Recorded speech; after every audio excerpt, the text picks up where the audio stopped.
कमलायतलोचन लोकपते विजयी भव वेङ्कटशैलपते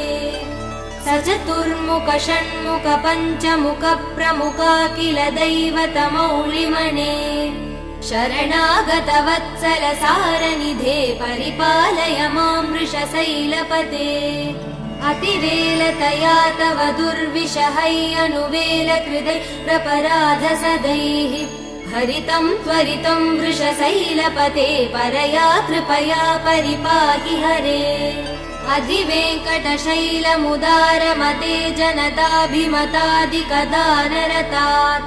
परदेवदया गदितान् निगमै कमलादयितान् परं कलये कलवेणुरवा वसगोपवधू शतकोटिवृतात् स्मरकोटिसमात् प्रतिवल्लविकाभिमदात् सुखदात् वसुदेव